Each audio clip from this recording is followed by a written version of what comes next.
வர வழியில வண்டி பிரேக் டவுன் ஆயிடுச்சு. நான் திருவண்ணாமலையில இருந்து வரேன்.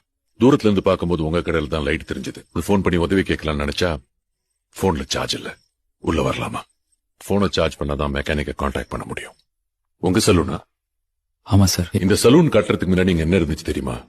ஒரு பெரிய அரச மரம், ஆயிரக்கணக்கான கிளிகள் தங்கி இருந்துச்சு. வரும்போதெல்லாம் வண்டியை நிறுத்தி கிளிகளுக்கு தீனி போட்டு தான் போவேன். இப்ப வந்து பார்த்தா எல்லாமே மாறி இருக்கு.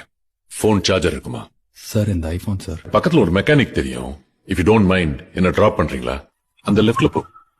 இங்க நிறுத்திக்க. இந்த இடத்துல எப்படி சார் இவ்வளவு கூட்டம்? அவன் எங்க கடை வச்சாலும் கூட்டம் அவனை தேடி வரும். அவன் இடத்த நம்பி ஆரம்பிக்கல, அவனை நம்பி ஆரம்பிச்சிருக்கான். திருநெல்வேலியில இருட்டு கடை பத்தி தெரியுமா? கரண்டே இல்லாம இருட்டுல ஆரம்பிச்சது. சரி, இருட்டு கடை கோயில் எங்க இருக்குன்னு கேட்டா இருட்டு கடைக்கு எதிர்க்க இருக்குன்னு சொல்லுவாங்க. ஒருத்தன் நினைச்சா தன் திறமையால ஒரு லேண்ட்மார்க்கே மாத்த முடியும்ன்றதுக்கு அது உதாரணம். எப்படி இருக்கு?